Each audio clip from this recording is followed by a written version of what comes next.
इन बच्चों कक्षा 9 में हम लोग पढ़ रहे थे गुरुत्वाकर्षण। आज बड़ा ही इंपॉर्टेंट हेडिंग चलेगा आप लोगों का केपलर के नियम। इसके बारे में देखिए, केपलर ने ग्रहों के बारे में बताया था।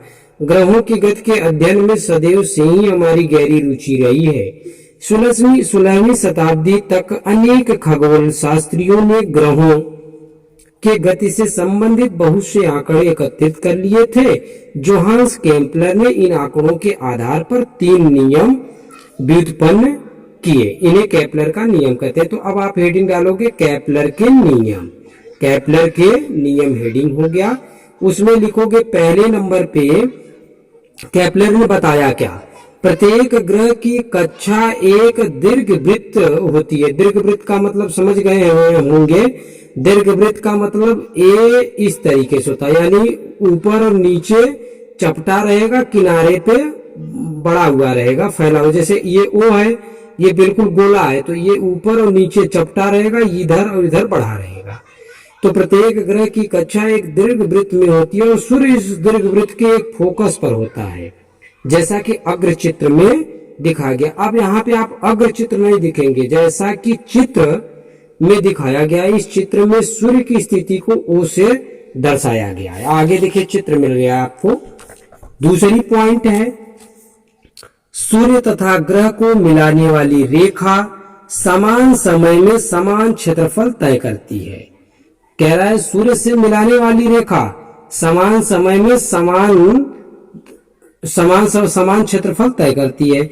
इस प्रकार यदि ए से बी तक गति करने में लगा समय सी से डी तक, ए से बी तक गति करने में लगा समय सी से डी तक गति करने में लगे समय के बराबर हो, तो क्षेत्रफल ओ ए बी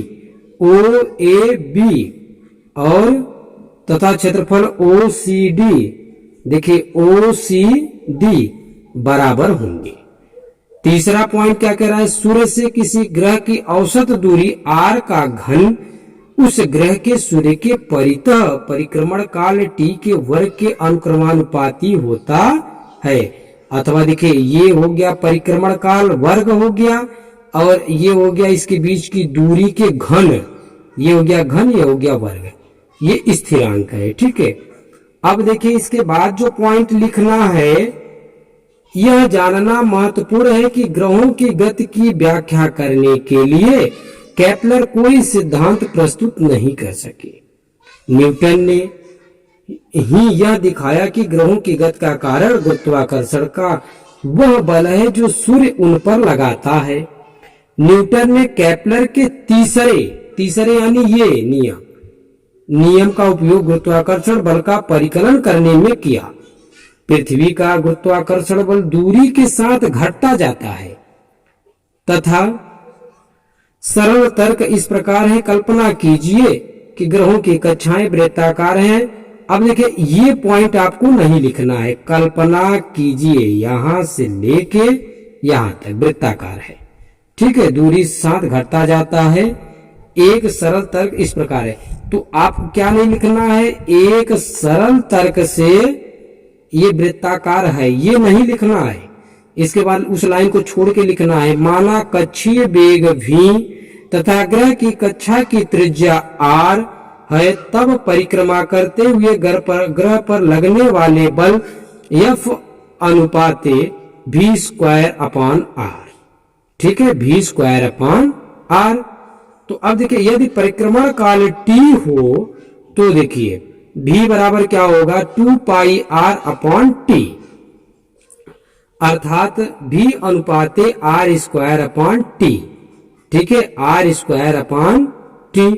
इस संबंध को इस प्रकार भी लिखा जा सकता है, v² बराबर 1/r इंटू r³/t²। ठीक है। अब देखिए, r से r कैंसिल हो जाएगा, क्योंकि r³ और t केपलर के तीसरे नियम के अनुसार स्थिरांक है, तो ये आपका क्या हो गया, स्थिर हो गया। ठीक है। इसके बाद v² अनुपाते 1/r, तो जब ये स्थिर हो गया तो यही भर बचा। इसके बाद देखिए, इसे f अनुक्रमानुपाते v²r के साथ संयोजित करने पर ग्रहों से प्राप्त होता है f अनुक्रमानुपाते 1/r²। ठीक है, यही हो गया केपलर का नियम। तो इसको आप लोग समझ लीजिए, याद कर लीजिए, ठीक है। और इस पे कुछ एग्जाम्पल दिए हुए, इसको आप लोग पढ़ लीजिएगा। तो जितना आज आपको वीडियो में समझाया गया उतना आप समझ विचार के इसको लिख लीजिए। आज के लिए इतना ही, धन्यवाद।